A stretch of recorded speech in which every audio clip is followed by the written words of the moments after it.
Wait for a few minutes. Yeah, ma'am, sure. Yeah. Let's. So just 2 minutes, we'll wait for the more audience to have to join. Okay, that's nice. I'll get some time. Wait for a few minutes. Yeah, ma'am, sure. Yeah. Let's. So just 2 minutes, we'll wait for the more audience to have to join. Okay, that's nice.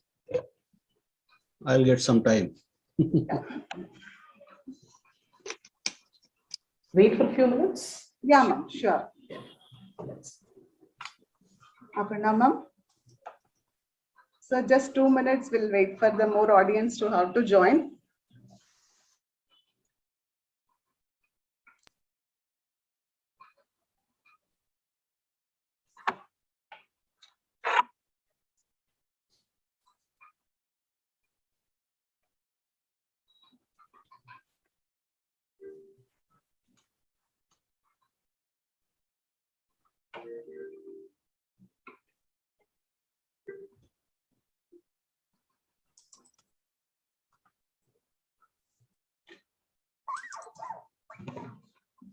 Shall we start then? Yes, ma'am. Can we expect some? Yeah. Aparna, ma'am, all set now? Can I? Yes. Please start, Rajeshwari. Go ahead. Vanakkam, namaskar. A warm, very pleasant evening and morning, and a warm welcome to the distinguished guests, faculty, delegates from various esteemed institutions, and my dear students. I, Ms. K. Rajeshwari, Assistant Professor, Department of Computer Science, take this opportunity to welcome you all to the 3-day international level conference on emerging technologies in science, commerce, and management, organized by Department of Computer Science, St.Ann's College for Women.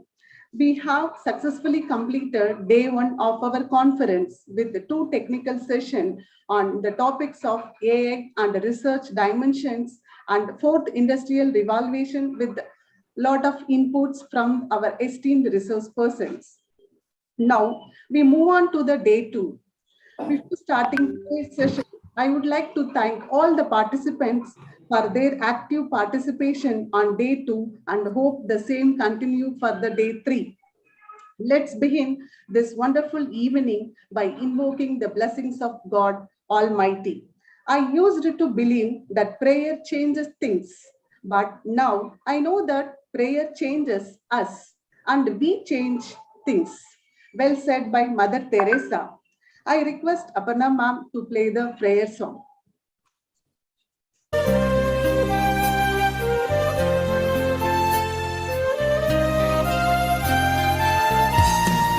Dear St.Ann, loving mother, we have gathered to sing your praise. Lead us, mother, gentle mother, teach us children your loving ways. Dear Saint Anna, loving mother, we have gathered to sing your praise. Lead us, mother, gentle mother, teach us children your loving ways.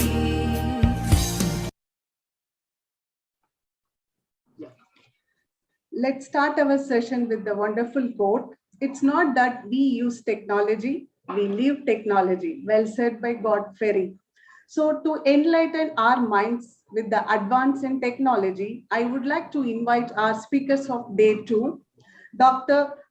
Gaustin Gavin, SAP Architect, Associate Director, Starwood Hotels, Arizona, USA. It's my privilege to welcome you, sir. Welcome to Thank the you. St. Anne's family, sir. Yeah. Next, I would like to welcome Colonel Admit Watts, Head Department of Information System, College of Defense Management, Secunderabad. Welcome you, sir. I would like to invite Ms. Kushi Lamba, our student from third year Computer Science, to introduce our speaker, Technical Session 1. Kushi, over to you. Yes, ma'am. Yeah. Greetings, everyone. I, Kushilama, am extremely delighted to introduce Dr. Augustine Gavini, sir, an academician, administrator, and researcher turned information technology consultant. Dr. Augustine is a former professor of finance at Osmania University for over 20 years. He is a PhD gold medalist and a product of Osmania University, who completed all his education, MCOM, MPhil, and PhD from Osmania University Campus College. He has published several research articles and books on assorted topics and has guided research scholars for their doctoral degrees. Sir has delivered keynote addresses at various national and international seminars, enriched the curriculum with several IT-related courses in BCom and MCom level, and was the director of MCom IS program in collaboration with Eastern Michigan University, USA. A SAP S4 Finance 2020 certified architect with over 18 years of IT consulting, architect, and program management experience. Associate Director, Starwood, Hotels, Europe, Africa, Middle East, and USSR. Sir has worked in several cities in USA, Europe, Middle East, Southeast Asia, and India. Sir worked as IT advisor for over 25 different clients across the globe. Sir has also worked for Deloitte, CSC, Entity Data, Starwood, TCS, and Lumen Technologies. We welcome you, sir, with green greetings. Thank you.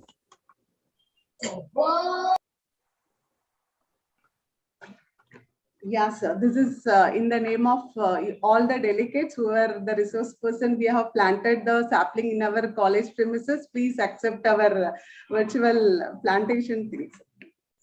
Thank you. Thank you, sir. Over to you, sir. Thank you, Kushi.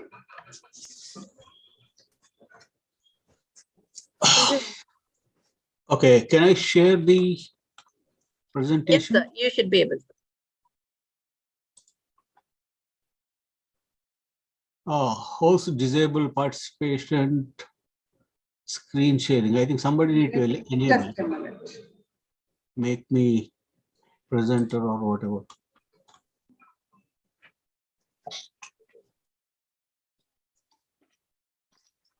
So you should be able to share now, sir.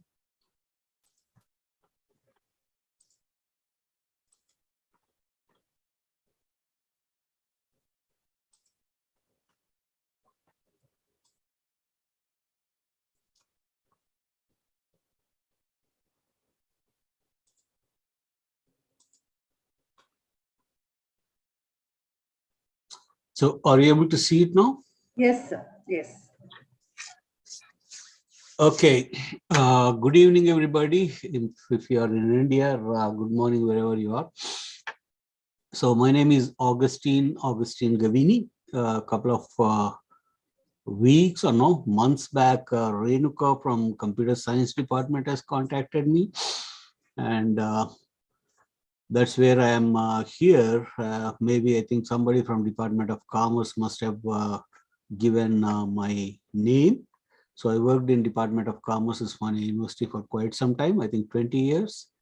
And that means I have teaching and research experience for 20 years. And after that migrated to US, and it's now 20 years that I am in US. So that means I have 40 years of experience, 20 in teaching and 20 in the industry, and especially the IT industry.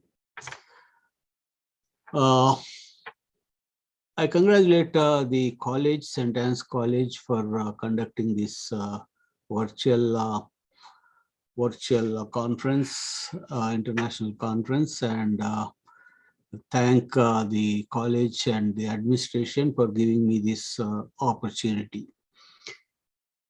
So the topic that I chose, I thought of choosing the digital accounting and ERPs, but in the conversations that I had with Renika, they said that it's the audience is wide in sense that not just the finance person, because basically I'm a finance and accounting guy.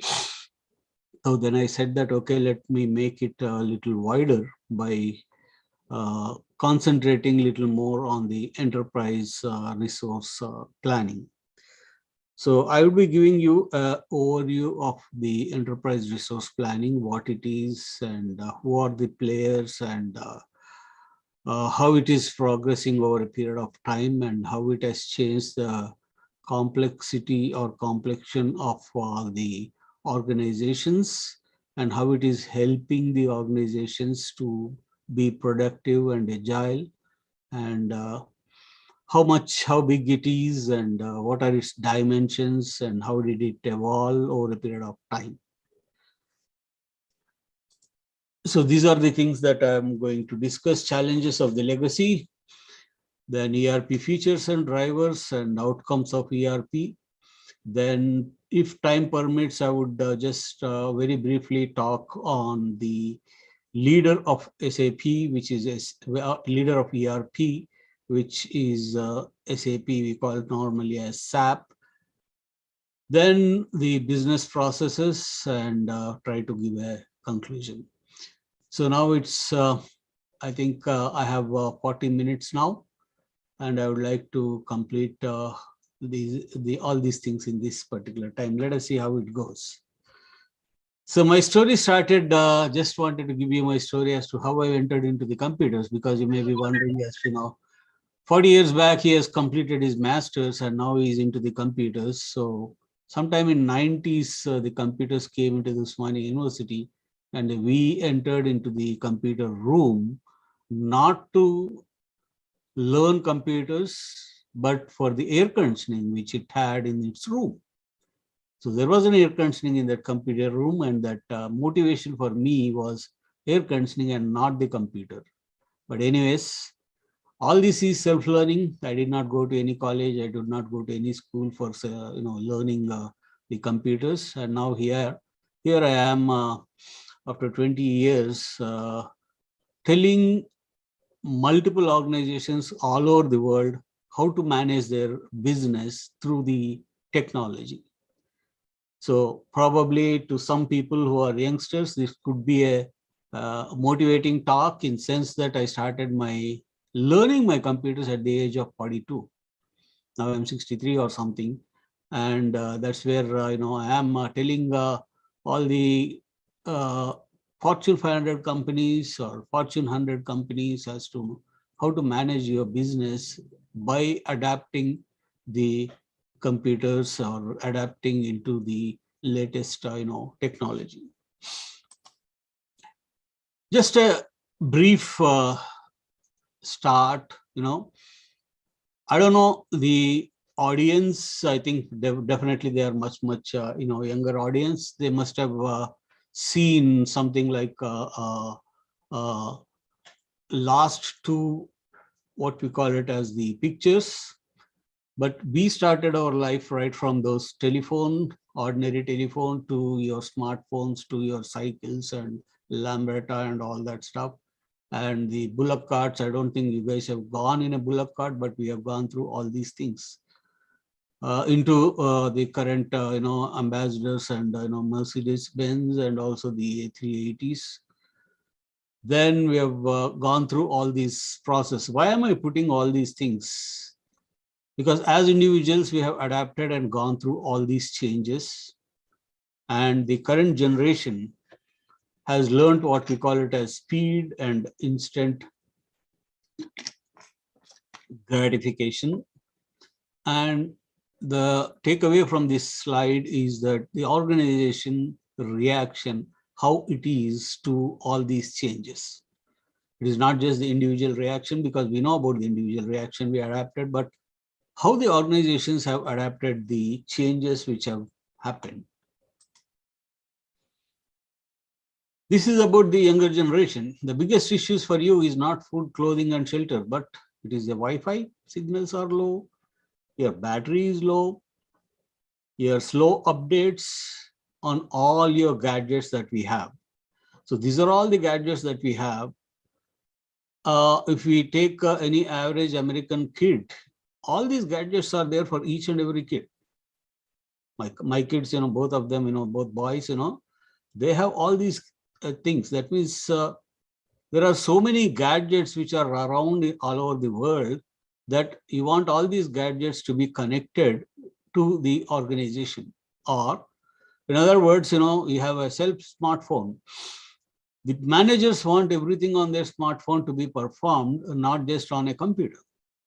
They want to, see their emails. They want to see approvals on the what you call it as a smartphone or other devices, and they want all these things to come into their palm into their palm and see that the activity is performed in the organizations. Now, traditional organizations, how they were: manual processes, multiple systems, delay in decisions, low speed, poor storage and retrieval, high costs, limited information, poor reporting. Reporting, they never ever had a what we call it as correct or 100% accurate reporting, and there was so much of delay. In sense that, let us say, take an example of a large organizations where all his almost it is having its branches all over the world.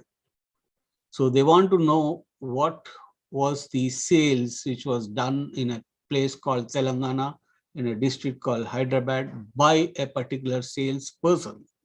It never comes. It comes only after weeks, because they themselves have to understand as to what was the performance or what was the sales that is made by that particular person by adapting into the some kind of low technology, and even not even spreadsheets were there at that particular time, and do some macros, do some massaging, and then know as to what exactly it is, and then report it back to the headquarters all over the world. This was not possible at all. There was no memory, and there were multiple systems. That means they have to take download from one system something and another system something, and then put it into a particular spreadsheet and massage it, and then try to see that something comes up as a report, and then send that particular report to the person who wanted that particular report. So there was delay and there was no accuracy. And based on those inaccurate data, people used to take the decisions, see the plight of the decisions or the quality of the decisions. So these are all the problems that we had. And ultimately, what we never had was the integration. So there was no integration, and everything was functioning in silos. Come on, why is it it's not moving?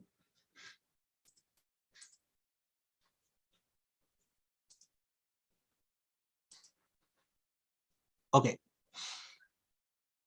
What are the enablers or drivers? Why did the ERP come? Because it doesn't come just like that. There should be some changes which must have happened, and those changes are driving and have driven in order to get into what we call it as the enterprise resource planning. Technology. So technology is a very, very driving force. I would define the technology from my perspective as the way of doing things. So those days they used to use crowbar to dig the earth, but nowadays they are using some other machines and things like that. So technology is the main thing which has helped achieve this progress which we have made in terms of speed, in terms of getting things much, much faster. So accounting packages have come, and specialized silos they've started, and partial integrated systems. Then ERPs came, and ERP integration with the current what we call it as Internet of Things, cloud computing, and SAS. So these words, I believe the computer science people will be able to understand, the IoT and the cloud computing and things like that. Then speed and logistics. Digital is all about speed. I think you all know very well that how the Amazon and other companies, they work. Online order in the morning and the delivery in the afternoon or in the evening, and projected profit in the evening. So that's how it is. When you go to Amazon.com, select a product, he knows where the product is, he knows who's the vendor, and he knows how much of stock he has, and he knows when he can deliver, and he knows where you are, and logistics and all these things, and he will give you online stating that tomorrow morning before 10:30 I'm going to give you the delivery. How is that it is possible? It is all possible because of the technology. It is all possible because of what we call it as the database that you have, where everything is stored and retrieved faster. The next, you have the big data. I think people must have also understood what the big data is: large amount of transactional and master data. So data is stored in the systems all over the place, and the most important thing is that it is not the question of just storing the data, but the retrieving of data and reporting is much faster, which we call nowadays, everybody calls them a single source of truth. So that means the data is stored in one single system or multiple systems which are connected, and retrieval is much faster, and big data has played a great role in developing the ERPs. The next, memory and real time. So those days it was a problem of memory. I think you all know about the concept of random access memory. So the memories, there was very less memory, and that was acting as a big constraints. Although the data is available, it cannot be retrieved because there was no memory. But now those problems are gone. There is absolutely no need for data warehouse. Everything can be stored online and retrieved because of the technology, which we call it as in-memory technology. So earlier we used to have the RDBMS, which is called database management, relational database management. So, when you want to retrieve it, it used to go line by line and search millions of lines and then generate a report. But now it is not that way. It is totally in a different way, where you can just get the information much faster compared to what it used to be about 4 years back or 3 years back. Then the last thing that we have is accounting standards. So the international accounting standards have demanded that the organizations should report in a particular way or in a specific way, which we call it as GAAP or IFRS, which is International Financial Reporting Standards. So these are all some of the things which have enabled the emergence of the enterprise resource planning. Then with all these things, the management expectations have gone up like anything. In those days, if a large enterprise was so much satisfied when I started my career in ERPs 20 years back, okay, if you can give me within 1 day the report of all the companies and all the salespersons, how much they are, they have done their business and region wise and things like that. 1 day, after 1 day, we will be very happy. Now they say that we want it instantly. We don't want to wait for minutes. We don't want to wait for hours also. We want it instantly. So that's why, because of the technology, because it is possible. Technology made it possible to have what we call it as the instant reports. So that's why the management also has gone up in terms, their expectations are also gone up, and they are not what we call it as want to wait. They just want the information instantly. So what is an ERP? It's called enterprise resource planning. The simplest way to define ERP is, think about all the core processes needed to run a company. So enterprise resource planning is nothing but it includes all the processes, all the core processes which are necessary to run a company. I think you know that, for everything, a company or a particular enterprise, if you say you have something called as input, throughput, and output. So they call it as inbound logistics, logistics, and outbound logistics.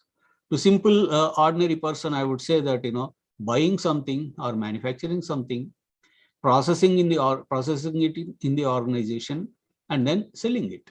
So inbound logistics is purchase and sourcing and things like that.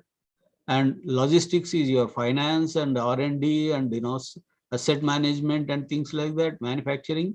And outbound logistics is nothing but sales and supply chain. So all these things are activities which are performed by the organization. So in the earlier days, what they used to do is that finance used to be in one system. Supply chain used to be in one system.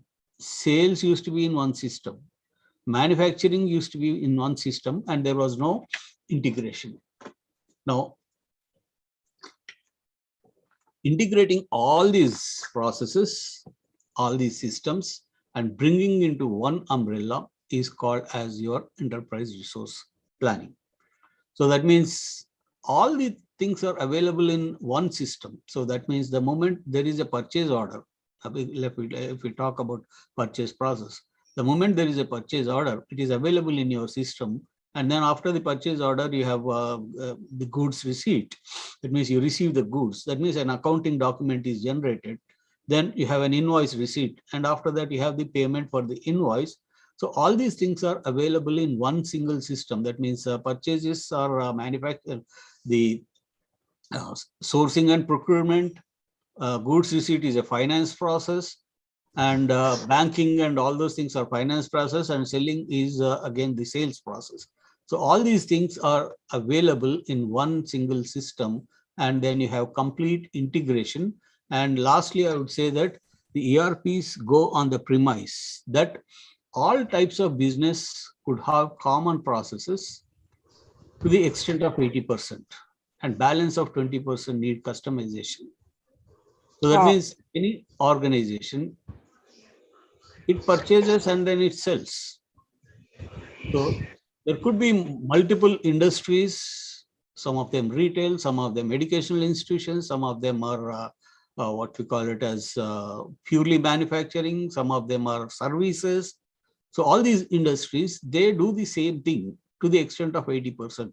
And that's the reason why they started standardizing the process and what they call it as your best practices. 20% is definitely different, because one of the things that I can give as example, 20% is your countries have different taxes.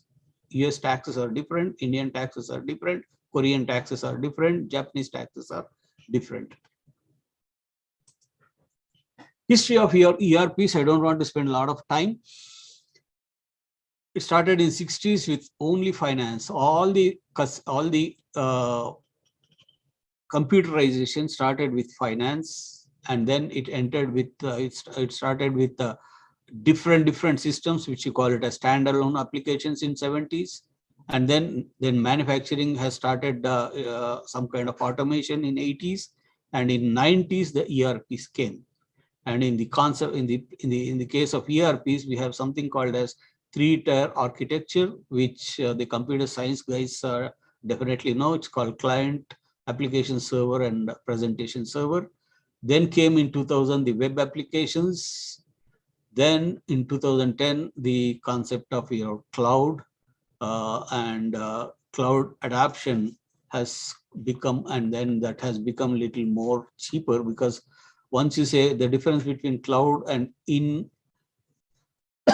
in-house manufacturing is, or they call it as cloud and on-prem manufacturing or in-prem manufacturing in the premises, is that something cloud is something like renting, and in-prem manufacturing is something like owning the facility. Renting is always cheaper. So that's the reason there is somebody who is giving you the infrastructure and putting it in the cloud, and then allowing you to share the infrastructure, and that's where it becomes a little more cheaper for you to adapt to the cloud. So these are all the ERP what we call it as players. SAP is one, and Oracle, JD Edwards. So there are multiple Hyperion, and Tally used to be an accounting package, but now they're developed and then it has become a mini ERP. But the point is there are big players, and of the biggest player in what we call it as ERPs is SAP and Oracle, and to some extent the PeopleSoft, because Oracle and PeopleSoft are now merged. So these are some of the biggest players in the ERP. Why SAP dominates in the ERP? See, these are the ratings that we have for SAP, and comparing with Oracle, the rating, the overall rating is 4.1, whereas the SAP rating is 4.2. Each product suits some kind of enterprises, because SAP is so very big. Of course, SAP also came up with a package for the smaller and medium-sized enterprises. But SAP can normally earlier, it has focused itself on the large organizations, large multinational organizations, where they wanted all their processes in one single, system. Why is that SAP is a German product? Why is that it has become a very big leader compared to other American and non-American products? For that, I think we have to understand that German thinking is a little different compared to the American thinking. American thinking is specialization, fragmentation, whereas the German thinking is comprehensive, integration. And that is the basic reason why the SAP is the only ERP which is highly integrated. So the other ERPs are now learning from the SAP, and then they are getting integrated. That means when I say integrated, in some of the ERPs, you can do only, say, for example, Oracle financials, you can do only financials. PeopleSoft, you can do only HR. So like that, they've JD Edwards, you can do only manufacturing. Whereas SAP, you can do all the things, and they are all completely integrated. So what is the outcome of the ERP? Outcome of ERP is that you have paperless accounting. So these days, when I go to my son's apartment, he has computers, he has multiple screens, 3 or 4 or 5 screens. He's a computer science graduate. He doesn't have a pen there. He doesn't have a paper there. Then when I went to his room and then asked him, I wanted a paper. He doesn't even print. So a paperless organization. So imagine a multinational corporation where nothing is available on the paper, but everything is available on the system. An accounting document is posted, and along with that accounting document, you have all the necessary documentation attached to that accounting document. That's what we call it as document management system. So that means there is no paper, all these things are scanned and attached to that particular document. Excuse Then me, interface. Yes, interface. sir. Sorry. Hello, sir. Yeah. Sorry for the interruption, sir. More 2 minutes, sir. Yeah, sure.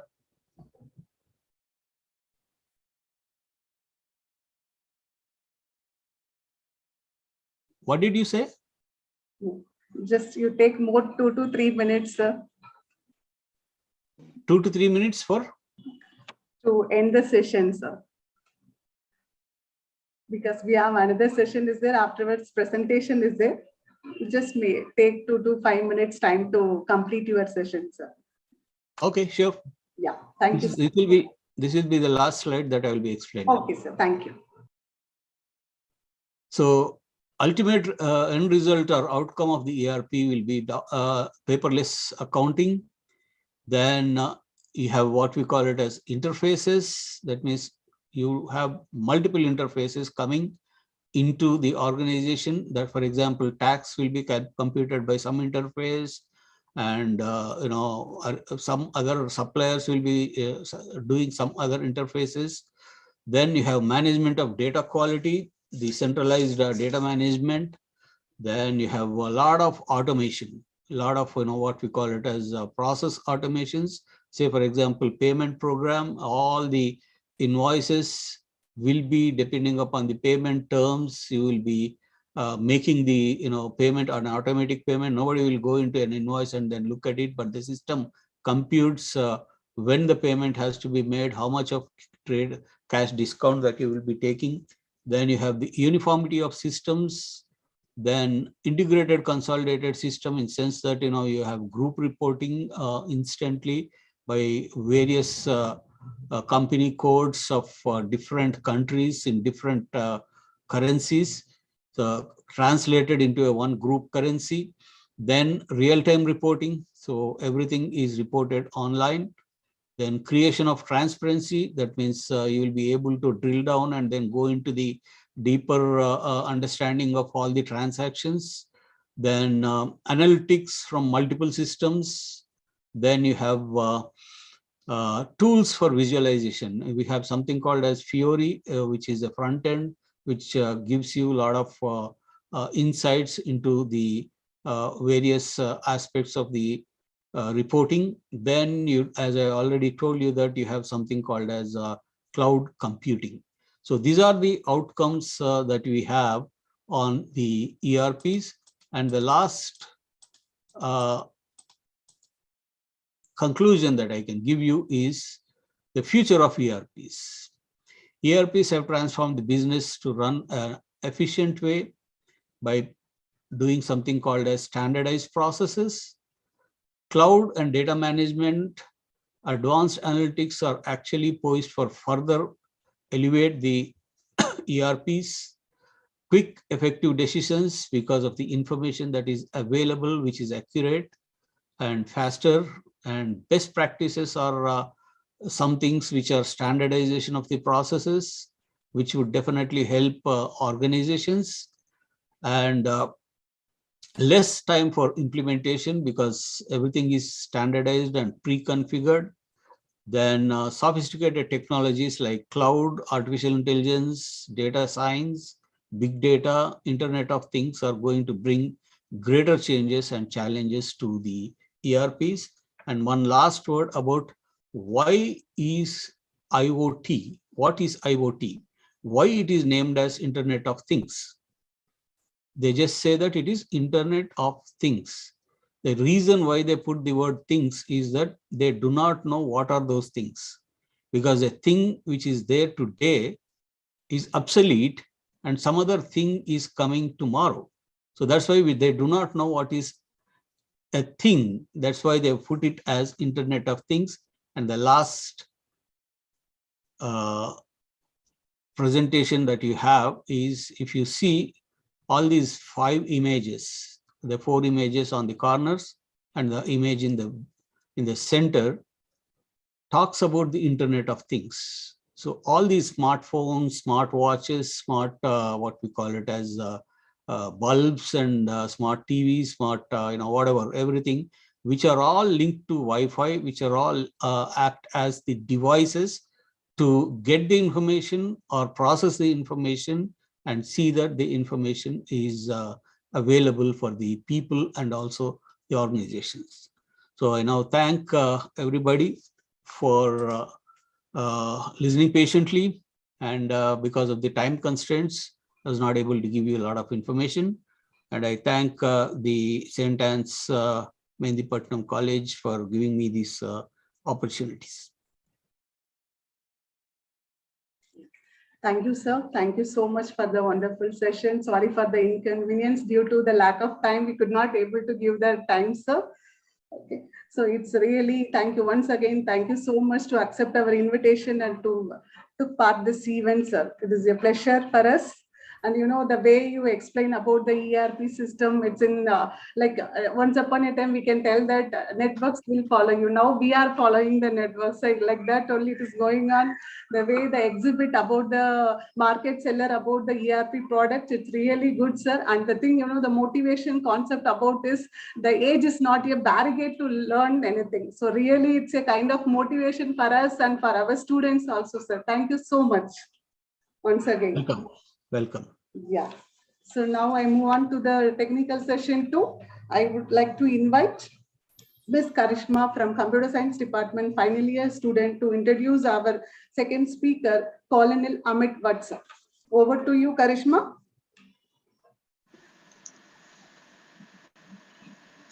Yes, ma'am. So, good evening, everyone. This is Karishma, and it's an immense pleasure to me to introduce Colonel Amit Vatsa, sir. Colonel Amit Vatsa, Head Department of Information Systems, College of Defense Management, Secunderabad. Sir was commissioned in Corps of Signals in December 1999. Sir has served across India in varied terrains and also executed various communication projects in his service career. His education qualifications include BTech, Electronics and Communication, MSc, Defense and Strategic Studies from Madras University, Masters in Management Studies from Osmania University, and IPMA level C certified. Sir is currently pursuing PG diploma in cyber law. Sir has represented India in United Nations mission in Ivory Coast as a military observer during the year 2010 to 2011. Sir has also commanded a signal regiment in Eastern Ladakh in high altitude area and was responsible for communication and cyber security of the formation along the line of actual control. He has been an instructor at Army War College in Mahau. He is currently Head of Department Information Systems at the prestigious College of Defense Management, Secunderabad. We welcome you, sir, with green greetings. Hello, sir. Good evening, sir. Please Good evening, ma'am. Thank you so much. our green greeting. This is our regular custom to welcome the delegates with the green greeting, sir. Thank you, ma'am. Once again, welcome to St.Ann, sir. Virtual welcome. Yes, sir. Over to you, sir. Right, ma'am. Can I share my screen, ma'am? Yes, sir. Yes. 1 second. So you should be able to, so please try.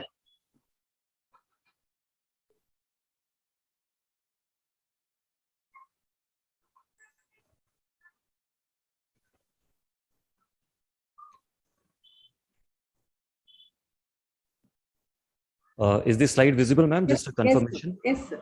Right. Thank you so much, ma'am. A very good evening to all the participants, and grateful to the organizers of this international conference for inviting me to this international forum. And I'll straight away hit the subject, which I've picked up is cybersecurity. Though my domain expertise lies in the automated exchanges, servers, core switches, firewalls, and the network architecture per se. So cybersecurity inherently becomes a part of this entire gambit. However, just for this time which is allotted to me, I'll restrict myself to the scope as given on the slide. So I'll set the context first, that what we are looking at. Then we'll go through certain trends in the cyber attacks. What is the modus operandi which is involved? How a cyber kill chain is actually executed. Then certain personal and institutional mechanisms which we may look at to improve the cyber security, cyber hygiene, and certain way forward. Right. First, to set the context, I'll look at the world stage and then gravitate towards India and certain examples from our own armed forces. I'm very sure the audience would have heard of something called as Pegasus, which happened very, very recently, which involved governments, nations, and how it was executed.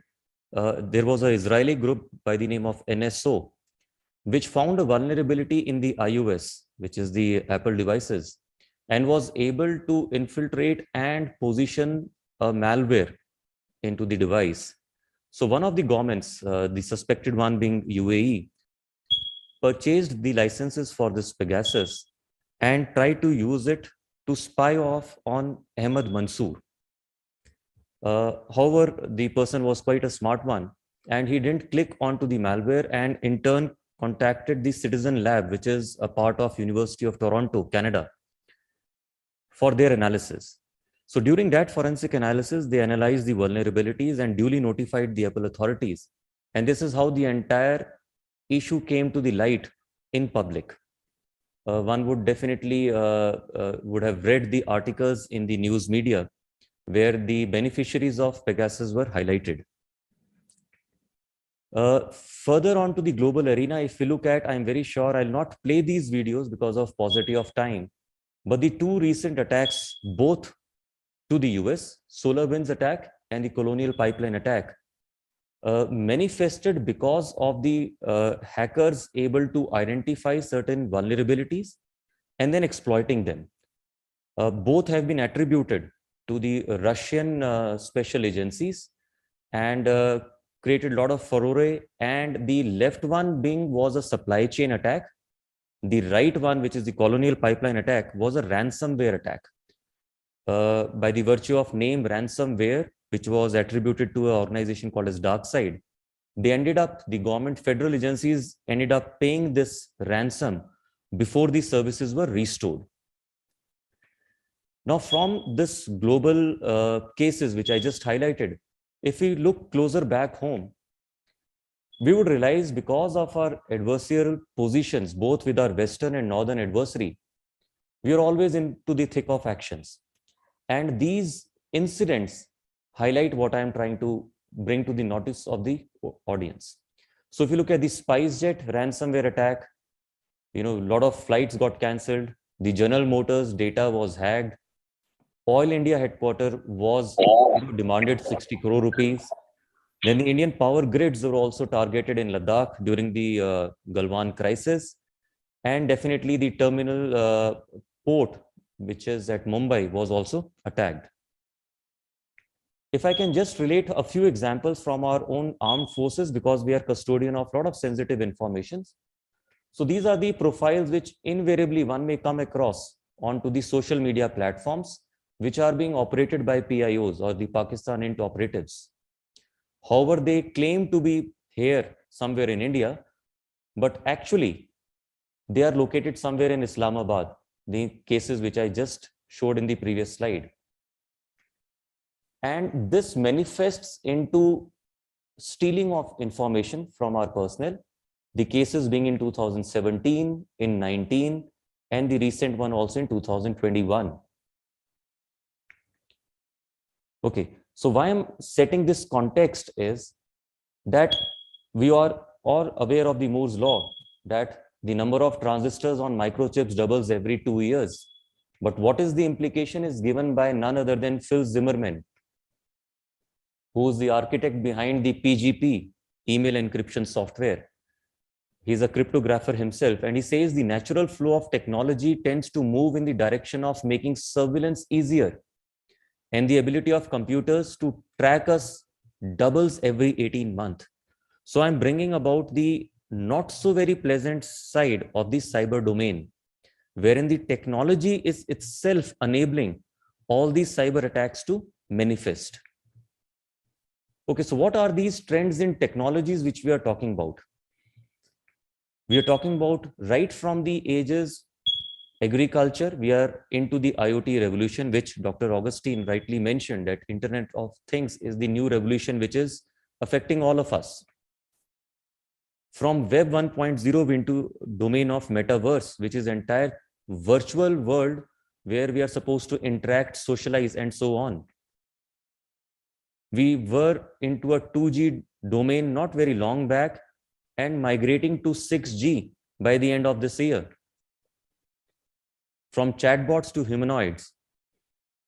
And from smart cities, smart cars, we are looking at e-commerce, now graduating towards d-commerce, and so on.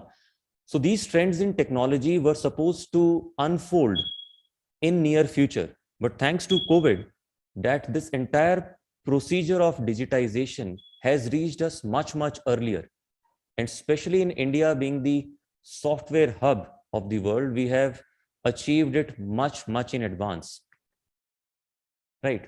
So if you look at the crime or the attacks, how they have changed over the generations, again, I'll draw your attention towards, we started with something called as fake currencies, certificates. graduated towards making some defacement of the web portals, attacks with malwares, combination of virus, keyloggers, etc. Then we looked at something called as SCADA systems, wherein right from your traffic lights to the distribution of electricity can be affected. And as the case was in the Mumbai power blackout instance, was none other than but SCADA systems were hacked. And the last one being the IoT devices and all, they're all prone to these cyber attacks. So if you look at this phenomena, everything is advancing thanks to the technology which we are imbibing so very fast. Okay, just a quick glance at what are these statistics, how we are getting affected. So every 11 minutes, we are witnessing one ransomware attack. And 87% of these are via phishing mails. I'm not sure how many of you are operating the NIC accounts. I am a holder of the NIC account, and invariably, every day, approximately 3 to 4 phishing mails are received on my account. And that's a reality. You click it and your account is gone. There are 8+ lakh malwares per day which are coming out. And it's not that the attacker comes in the network, retrieves the information, and he's out. No, gone are those days. So the attacker or the hacker comes inside the network, stays there for a pretty long time, the average being 185 days. He gets the hang of the entire network, and then only once he's through with his retrieval of information does he makes his presence known to the host. And definitely it is impacting the global economy. 6 trillion is what is anticipated by 2024. Okay, so we spoke about ransomware as the incident in the Colonial Pipeline attack. So ransomware has now come up as a service, and it is an alternate foreign exchange earner. So what these snapshots onto the right side of this slide depict is one such exchange which is functioning. And gone are the days where only the dark web stock exchange was operating. The countries are looking at ransomware as a foreign exchange earner for the legitimate governments which are in place. So it is the de facto new virtual currency which is into the market. Okay, so we have seen the context, what we are speaking about. We have seen the trends in technology, certain trends in cyber attacks. I will just briefly cover. So we had something called as brute force attacks, phishing attacks. Then we had the Wi-Fi, which in the public domain can be hacked. Something called as man-in-the-middle attack. Then we had the zero-day attacks, which is the advanced persistent threats also, the SQL injection, which once injected can enable the application's interactions with the database infected, and those vulnerabilities can then be taken out.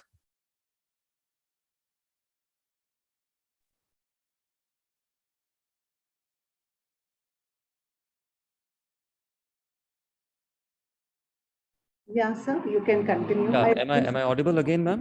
Yes, sir. Yes, sir. Yeah, sure. Right. What the hidden down portion, there's something called as rootkits also written. What it actually means is it's a combination of various softwares, malwares, virus, trojans, and all, which can be exploited to extract information from any system. And there are again of various kinds. I will not go into detail as of now.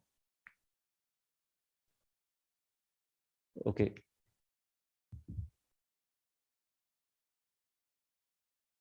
Right. So these cyber attacks, if you look at examine the trend again, so we are now looking at a very industry specific attacks happening. First is the ATM switch. Second, we are looking at zero-day vulnerabilities wherein not the central systems, but the shadow IT. That means the shadow IT is something which the owner is not aware of the architecture. And from this peripheral network, one is able to gain access of the central repository of data and then extract information. Then we have something called as container as a service, which incorporates supply chain management, and the modular attacks therein. Then we have the dark web, which I've spoken of. Then something called as TOR, or the onion router, which is affecting very, very significantly. And if we look at not just the non-state actors, we have got script kiddies, which are just enthusiasts. Now we are looking at state players also getting involved into it, and primarily for the reason which I mentioned, that it is the ransomware which is coming up as a foreign exchange earner now.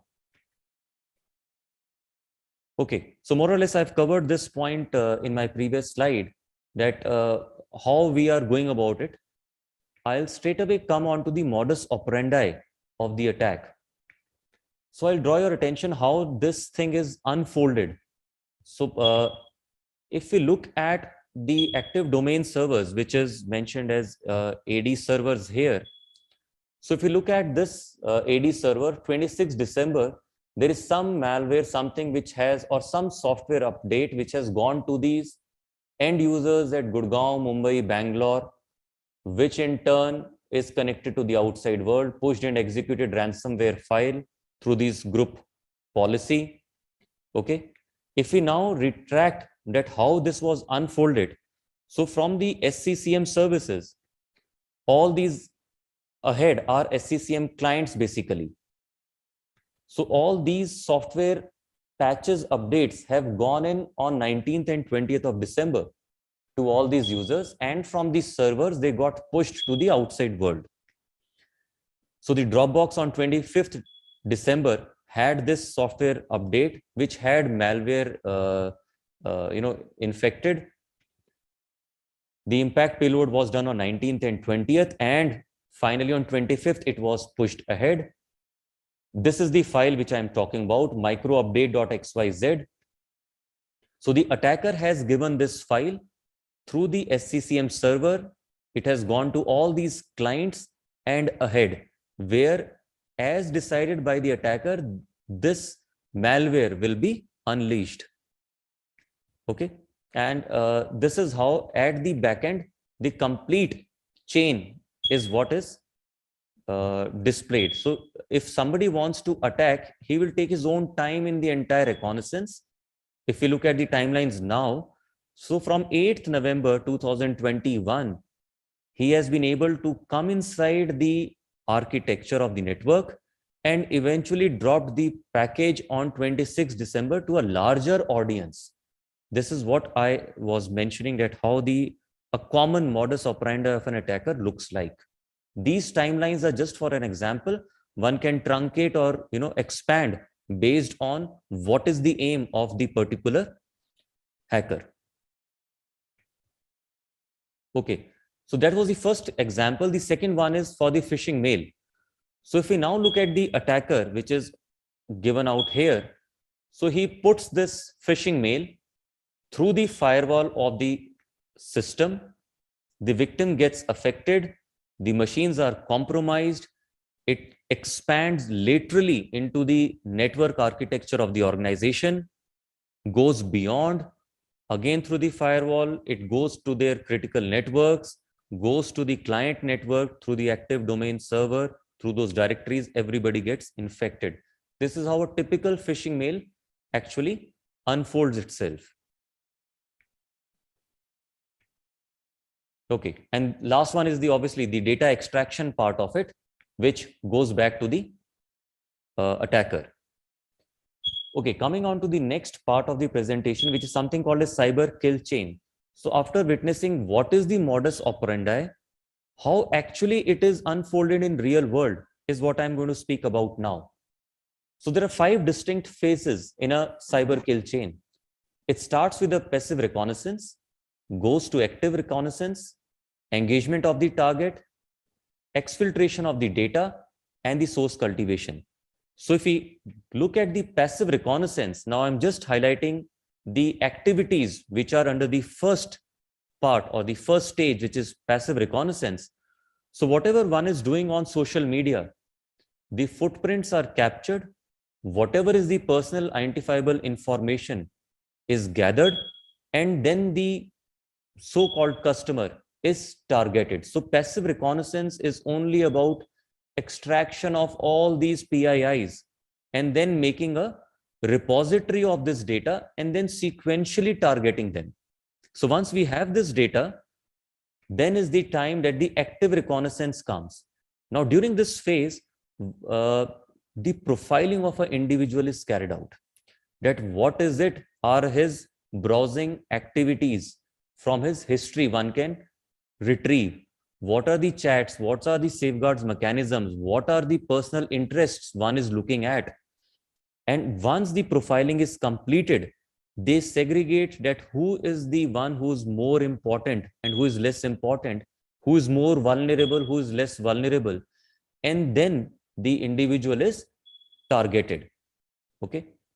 Now, in the target engagement, once the attacker has the entire information about the victim or the target, such innocent looking like emails are then floated out.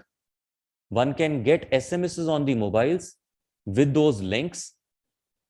And once these are clicked or installed, then the data exfiltration happens. So this was the example of the SMS, which when clicked will unfold the malware or install it without the knowledge of the target. So once it is done, then the data exfiltration is going to take place. It predominantly happens on the internet facing machines, whichever is the internal network of an organization, which we in a academic institute we refer to as campus wide network. They are slightly more preserved from these attacks, but however, something which is on internet, it is very, very vulnerable. So all these lights from your camera, mic, location, all these things are taken benefit of, and the data is exfiltrated from the mobile or the desktop. One would recollect that a very famous app, which was a flashlight, which was installed in the mobile phones, and it was found to be extracting the entire information from the mobile phones once installed. Okay. So why it is happening? We are all exploiting these social platforms. We are having Facebook accounts, YouTube, we are accessing WhatsApp and all these. So an attacker exploits these social platforms to reach out to the target audience.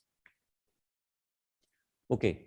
These are the various ways and means in which one gets attacked. So phishing and social engineering is the topmost, followed by malware attacks, then the spear phishing, denial of service, and out of date software ransomwares. One is witnessing. These are the trends which are happening. Okay.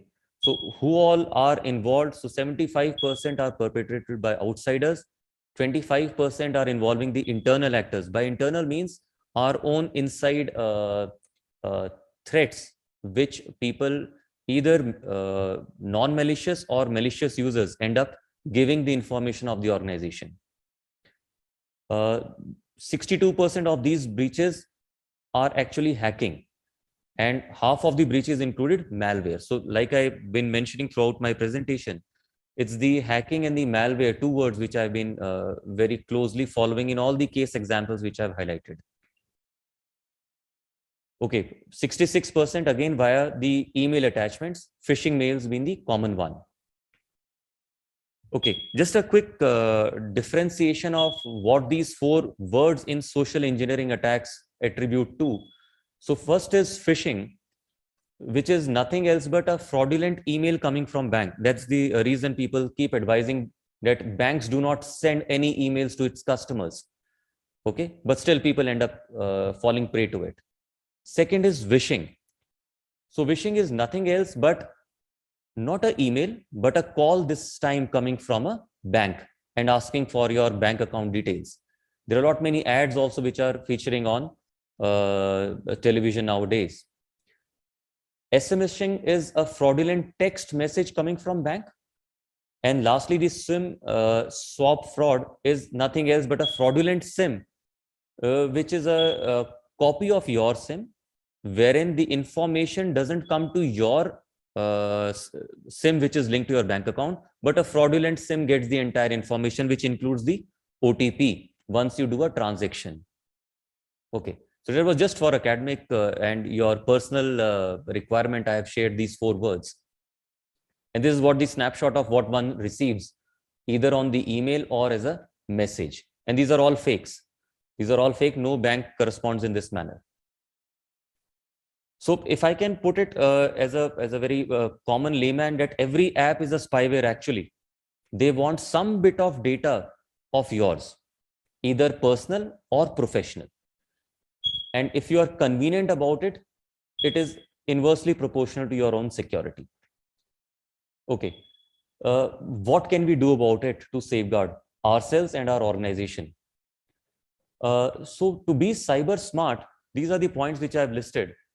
That for security, don't post what you're not comfortable with, which you feel is not appropriate to be shared with the outside world. You manage your confidentiality. This is all from the personal, a lot of cases which we have come across. I am putting these points across. Then the diversity of your audience, you should not do something which could be misrepresented by others in your name. Recognize the visibility of your posts. Tagging is one thing which one should be slightly cautious of while undertaking. These are some of the guidelines which I've put, wherein one can make your own devices secure, primarily the one which are your smartphones or your own gadgets like the tabs and all, which we are frequently utilizing. So like for access to your phone, you can enable the lock SIM card. There's a screen lock everybody puts in nowadays. However, the security lock timer is one addition. You can turn on your device encryption. Hotspot and Bluetooth should be turned off. Location settings. If you're found in any area which is not Wi-Fi, not supposed to be Wi-Fi, this thing, you can be liable for a legal action. The caller identity, you can hide your number. Further, I'll just request, I'll just touch upon the prominent ones now. Consider installing a reputable anti-malware tool if one is available for your device.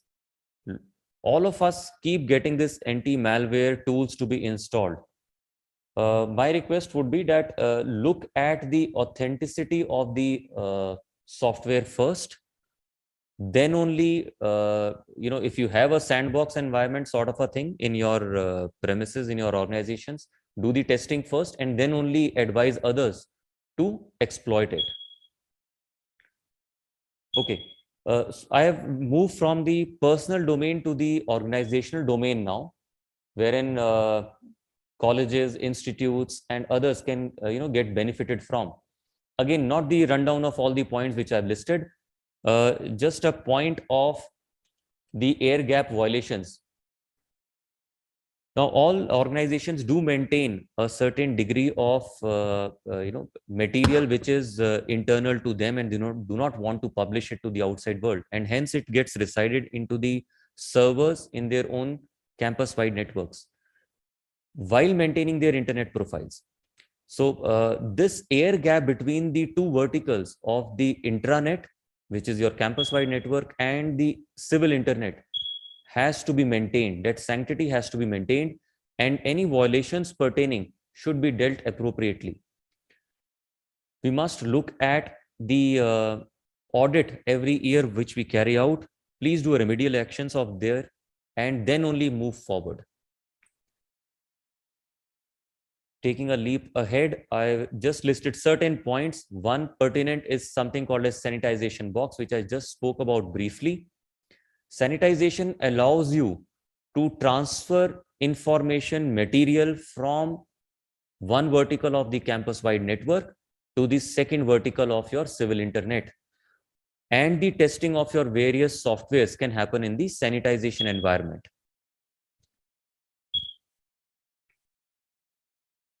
Okay. These are the standard practices which every organization actually ends up doing. These are all involving the servers, the switches, and the firewalls.